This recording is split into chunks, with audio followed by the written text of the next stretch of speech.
Okay, remember that I'm not gay and they're changing my voice.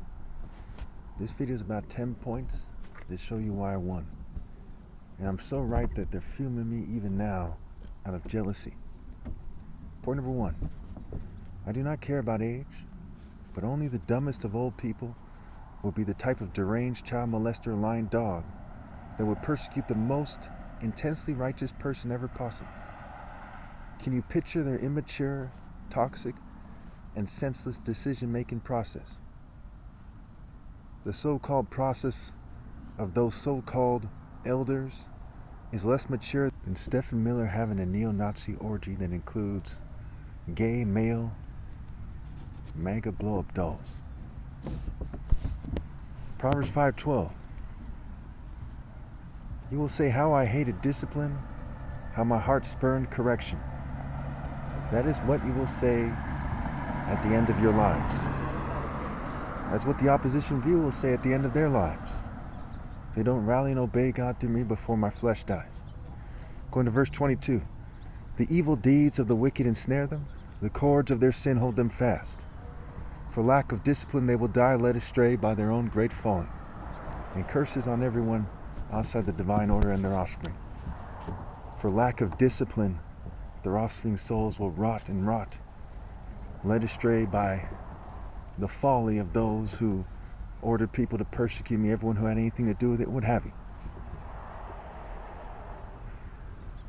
In these scriptures, we see a general explanation of their individual and collective life failures, which reflect the complete failure of their ways and paths. Right? They failed miserably, and their ways and paths are laughable, very disgraceful. The people who teach them are very evil, very pathetic, what have you. Point number 3. Proverbs 12, verse 1. Whoever loves discipline loves knowledge, but whatever hates correction is stupid. They hated being corrected by me. They refuse to be corrected by me because they're stupid. Verse 24. Whoever spares the rod hates their children, but the one who loves their children is careful to discipline them.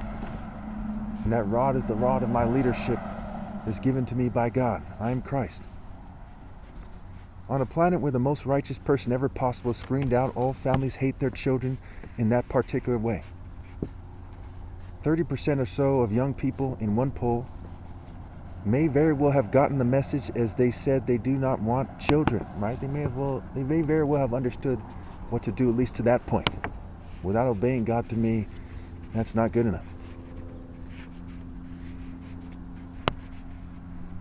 The sons of bitches who may as well worship that dog Cronus from Greek mythology have made it so that the 30% must be the smarter 30% among young people. Breeding white social norm fanatics to the point where they have children, right? To the point where people are dumb enough to have children. At this time, should have been made illegal a long time ago. So in other words, it shouldn't be legal to breed white social norm fanatics because these people focus on white culture and not on the point of life, and they think it's smart to have children. That's one of many reasons I'm right about that. And again, I'm not a racial supremacist, I'm a moral supremacist. Point number 4. Proverbs 15:6. The house of the righteous contains great treasure, but the income of the wicked brings ruin. Clearly, the inhabitants of the earth are ruined. I am above and from above. I'm above all, and I'm from above. So they're making it harder for me to make my points here, but you should be able to see what I say. Notice that their ways and paths are so despicable, so trampled by God and I, that they've resorted to making it harder for me to articulate myself. Can you imagine a bunch of Satan worshipers? Can you imagine God looking at the inhabitants of the earth as they're trying to make it harder for me to talk, so that they can then turn around and say, well, you should magically follow us instead. You know how stupid that is. You know how childish that is. They're like a psychotic, spoiled little brat. They couldn't think straight for the life of them. Having orgies with a bunch of, gay Boy Scout leaders or something, just crazy as hell. You gotta realize that you live in a very sexually immoral world, and you're following complete idiots whose sexual activity if you were to be made aware of it, would prove to you that they're idiots, if for nothing else. Point number 5, Ezekiel 30 verse 3. For the day is near, the day of the Lord is near, a day of clouds, a time of doom for the nations. When my flesh dies, there will be utter spiritual darkness and weird fairy LGBT behavior. Right now it is dark and there's a bunch of weirdos everywhere, but it'll be worse after my flesh dies. Mark 13 verse 25. The stars will fall from the sky and the heavenly bodies will be shaken. At that time, the people will see the Son of Man coming in clouds with great power and glory. And he will send his angels and gather the elect from the four winds, from the ends of the earth to the ends of the heavens. Mark 14:62. I am, said Jesus, and you will see the Son of Man sitting at the right hand of the Mighty One and coming on the clouds of heaven. The Luciferians who pretend to be in God's Spirit, I abhor them all. All who do not obey me, who say that they are doing God's work. The part of them that is telling them that they will cook forever is from God and I. Obviously, their judgment is clouded, and the blind fall into a pit. So my blows that were moving at world record speed in 2016, punished and eternally punished those who interfere with my videos and those who interfere with my life. Especially all the people giving orders and their offspring, and almost the whole world and their offspring. No one should have children no matter what, mind you. When that occurred, it had everything to do with Revelation 19.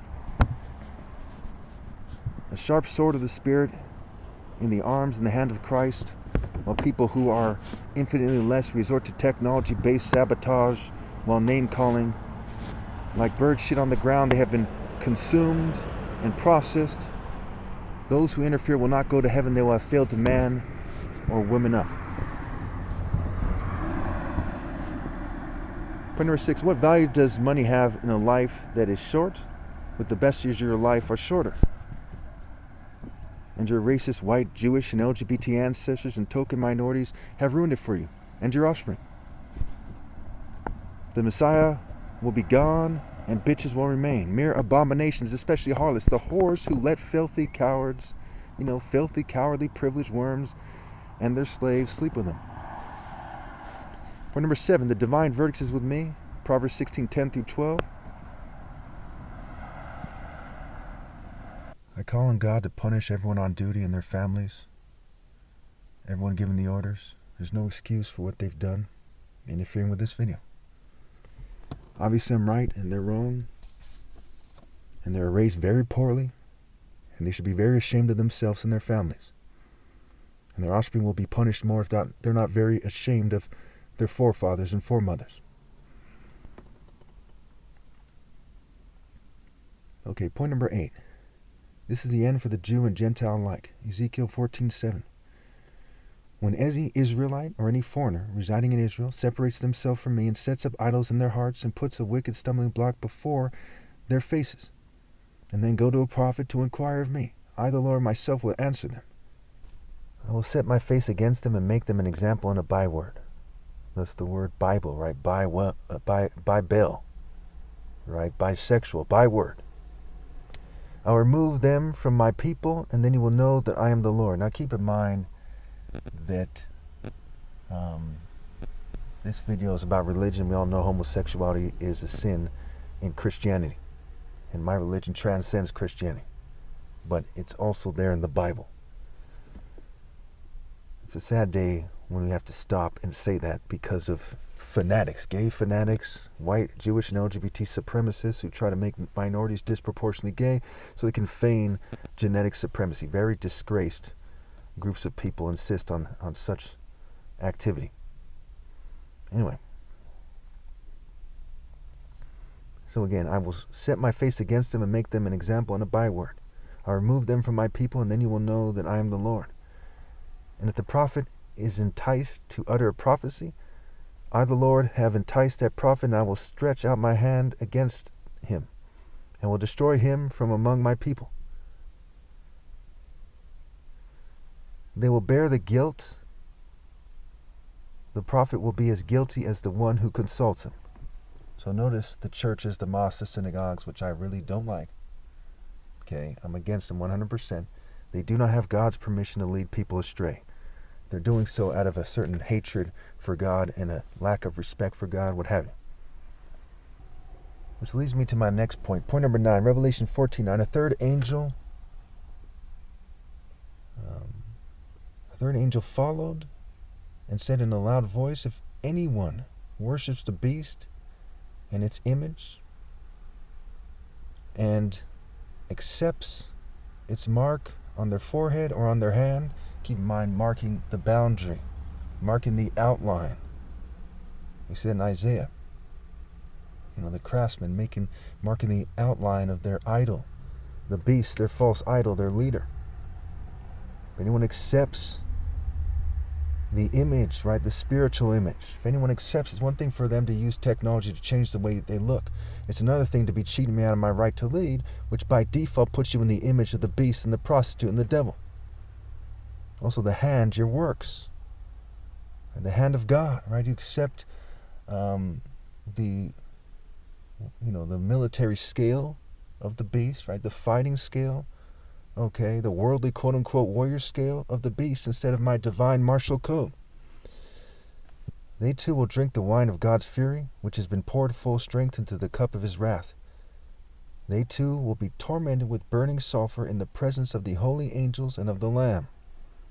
And the smoke of their torment will rise forever and ever. The smoke of their torment will rise forever and ever. Eternal punishment. Just like it says in Matthew 25. Those who worship the beast and its name, right, its spirit, its characteristics, right? The Lord is a warrior, the Lord is his name, the God of justice, faithful and true, what have you. Or for anyone who receives the mark of its name, right, again, the boundaries, right, who accepts the boundaries of the government, the governing class, what have you. Okay, they will cook forever and ever.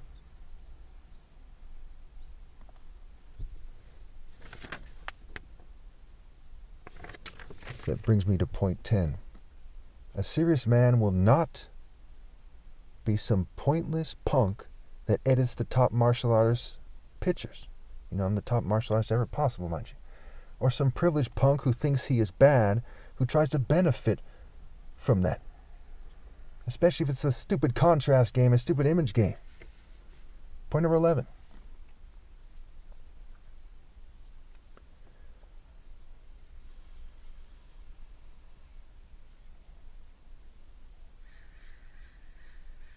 Okay, so they tried to stress me about money, about women, about living places. They persecuted my family, what have you, which made it worse for them. So why did I win? Because when you move against the top martial artists ever possible, you lose by default. You're going to try to pressure me about money? Even the Pope, in all his Luciferian thinking, said that the economy is killing people in a speech the other day. But yet they think it's smart in a country where 60% of people live paycheck to paycheck, as the story goes. There's over 110,000 children in the streets. Where there's somewhere around 100,000 drug overdoses that lead to death every year. Where there's 50,000 suicides a year or so and hundreds of thousands of suicide attempts. They think it's smart to spend their one life where life is short, the best years of your life are shorter, persecute me. You know how retarded they are. Whoever hates correction is stupid. And so many things correct them all the time. What's left of their decrepit conscience? So many things. Even the fact that they made it harder for me to speak in this video testifies that there's some kind of punk-ass bitch.